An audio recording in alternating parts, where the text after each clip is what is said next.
بسم اللہ الرحمن الرحیم لن ینال اللہ لحومها ولا دماؤها ولکن ینالہ التقوی منکم صدق اللہ العظیم۔ تمام اہلیان اسلام، اہلیان پاکستان کو پروفیسر عتیق الرحمان کی جانب سے عید الاضحیٰ کی دل کی اتھاہ گہرائیوں سے مبارکباد پیش کرتا ہوں۔ یہ عید الاضحیٰ قربانی کی عید کے نام سے اس کو جانا جاتا ہے۔ اس قربانی کی عید کے اندر تمام مسلمان سنت ابراہیمی اور سنت نبوی حضرت محمد مصطفیٰ احمد مجتبیٰ صلی اللہ علیہ وسلم کی تکمیل کرتے ہوئے اپنے مال میں سے جانور خریدتے ہیں اور ان جانوروں کو اللہ کی رضا کے لیے قربان کرتے ہیں۔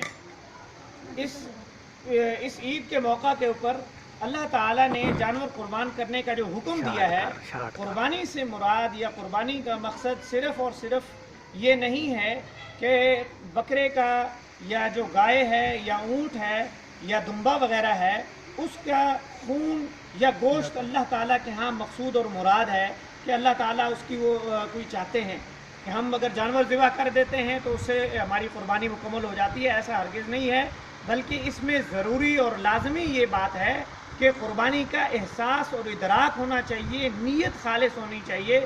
اس میں اہل خانہ جو لوگ قربانی کر رہے ہیں ان کی نیت میں ایک لمحہ یا دقیقے کے لیے بھی یہ نیت شامل حال نہیں ہونی چاہیے کہ ہم نے گوشت کھانا ہے۔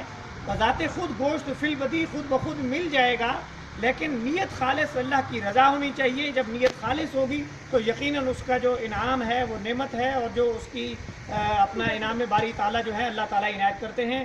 گویا کہ جیسے ہی جانور کے خون کا پہلا قطرہ گرتا ہے، قربانی کرنے والے کی قربانی جو ہے وہ مقبول ہو جاتی ہے اور اس کے تمام گناہ جو ہیں اللہ تعالیٰ معاف کر دیتے ہیں۔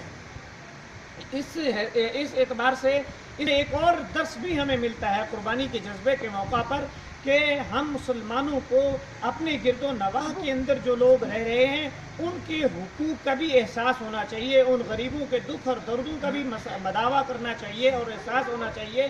وہ اعزہ و اقارب ہوں، رشتہ دار ہوں یا دور پار کے پڑوسی یا قرب و جوار کے پڑوسی ہوں، تو ان کو بھی اپنی اس عظیم قربانی کے اندر شریک کرنا چاہیے۔ یعنی کہ حکم یہ دیا گیا ہے کہ گوشت کو 3 حصوں میں تقسیم کیا جانا چاہیے۔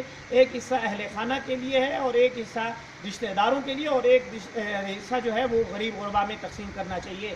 اللہ تعالیٰ سے دعا ہے تمام اہلیان پاکستان اور اہلیان اسلام کی قربانی کو اپنے بارگاہ عالیہ میں قبول و منظور فرمائے۔ والسلام علیکم ورحمۃ اللہ وبرکاتہ۔